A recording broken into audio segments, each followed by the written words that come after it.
Now let's talk for just a little bit about efoc and ultra efoc arrows. And this is an acquaintance I made down in New Guinea, and he's just got on his native headdress there, kind of show you what it looks like. That's their traditional headdress. I had the opportunity down there to examine closely some different sets of archery equipment. One is the equipment that this particular tribe there on the Tonda Beulah Plains area used prior to World War II, and the other is what they contemporarily use now. And I found some really interesting things with them.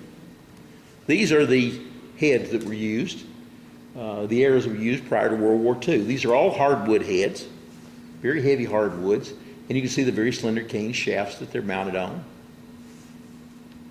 And these are their bows that they used prior to World War II, and they're beautifully made. Just slender bows would not look out of place at a shoot today, particularly a primitive archery shoot. They would look, any of the self bows look very much like that. When I measured the arrows, I found a lot of interesting things. These are all the measurements we came up with, but the weight on the arrows run from about 900 to 1100 grains, but what was startling is here, the FOC of the arrows. It runs from 29 to 39%. Here's a primitive tribe that's never had contact with the outside world at this point, or no substantial contact, shooting ultra efoc arrows. So we're not really inventing anything new. But along comes World War II, and if you ever get a chance to talk to any of the veterans of that campaign, there was a pretty good influx of metal into New Guinea during World War II. So after World War II, the natives had some metal to work with. So this is what their arrows look like now. And you can notice these are massive. These are arrows, these are not spears. Massive points. And you can see the shaft they're putting them on. They're as big as the base of my thumb. Huge shafts. So they changed drastically the structure of their arrows. And when I measured these arrows out, we came out with things like, look at the FOC. They maintained ultra efoc as they changed drastically the structure of their arrow. Look at what the weights did, going from about 1,700 to 4,000 grains. Massive weight on their arrows. But even with those big shafts, they wouldn't shoot off the bows they'd been using. So now they had to redesign their bow completely. This is what they use now.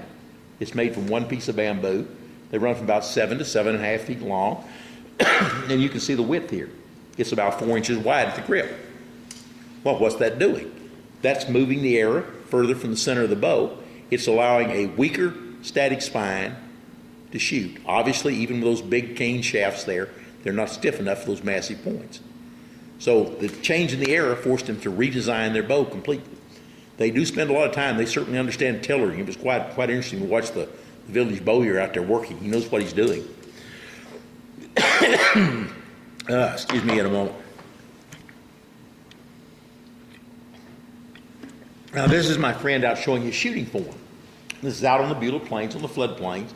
You see he stands very square to his target. Other than that, his shooting form wouldn't look out of place at any traditional shoot. He anchors the corner of his mouth, he holds briefly. Very good form. They tend to hold 2 extra arrows. They usually carry 3 with them as they hunt. Out here in the back, see this herd of animals. These are rusa deer. The rusa deer inhabit the floodplains. They live out in the open, and they're herd animals. They're in large groups like that. The rusa deer and the feral pigs are the primary source of protein for this tribe. That's what they hunt all the time. And on this day, after he was showing me all this, they went out in the afternoon to get them a rusa deer. It took them about 3 hours, and they produced this one. This is the arrow he chose to use, and you see his bow there, he kind of holding it at an angle to you, but this shot was at about 27 yards. The arrow he chose to use was that 3,900 and how many grains? 3,953 grains, and it was his highest FOC arrow at 42.6%. He only has the 5 arrows. Those are his 5 big game hunting arrows to choose from. But he chose the heaviest, highest FOC. When I asked him why he did that, and he had one of the best answers I've ever come up with. He said, it works best. So next time you hear somebody say that 700, 800, 900 grain arrow is just too heavy to hunt with, I want you to think about these natives. They consider 25 yards really good shooting distance. That's pretty typical of the distance they take these animals at. And these animals are hunted year round. They're hard to hunt. They're spooky. And they think nothing will hunt them in this open country and take them on a regular basis. So it took less than 4 hours for them to make this kill when they decide to go. So I would put their success rate with their equipment up against any modern bow hunter I've ever known in my life. And they're doing it with these huge arrows.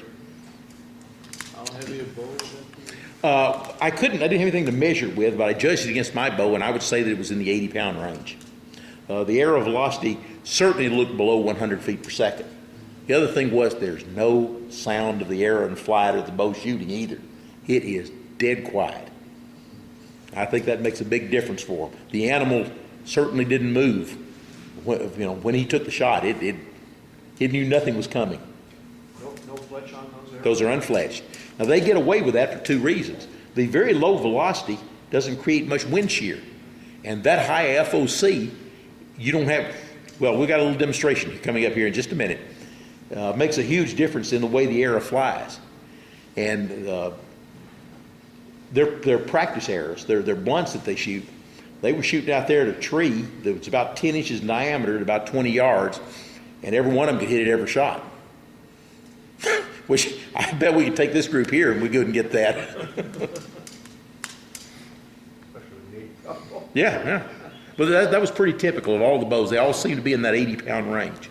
So I think that's typical of what all of them shoot.